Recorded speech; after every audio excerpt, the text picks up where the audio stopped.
Почитувани, владата на Груевски во заминување ги користи сите можни средства да ги замолчи независните и критички настроени медиуми. Скандалозните одлуки на партизираната судска власт и УЈП, со кои власта се обиде да замолчи А1 телевизија како и весниците Време, Шпици, КОХР, не беа доволни за режимот на овој човек. Јасно ни како функционира премиерот кога станува збор за слободата на медиумите.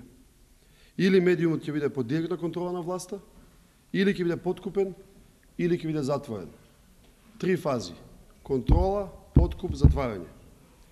И секојдневно сме сведоци како механизмот на власта и политичките спинови на фамилијата се повеќе се присутни во одредени медиуми. Најдобар пример за ова е она што се случува со еден наш дневен печатен медиум. И ова самоволија на Груевски нема крај. Во хајката против медиумите не му се доволни неговите послушници од судството, фактиските инсталации во УЈП и други државни институции. Туку сега користи локалната самоуправа во обид за замолчување на неподобните медиуми. По втор пат, за краток период, Груевски се обидува да затвори Канал 77 со блокирање на неговата сметка. Спротивно на законот, градоначалникот на Штип издал решение за наплата на данок на имот. Неверојатно, градоначалникот на Штип бара да се плати данок за период во кој објектот не бил ни изграден.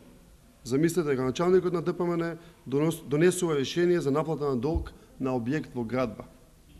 И оваа дрскост е толку голема кај овие послушници на Груевски, што врз незаконски основи решиле да блокираат сметката, односно со тоа да го блокираат и медиумот. Тоа е ДПМН. Таков е режимот на Груевски. Со незаконски мерки и невидени притисоци сакаат да контролираат се. И ова е најдобра честитка од владата на премиерот Груевски по повод 3. мај, светскиот ден за слободата на медиумите.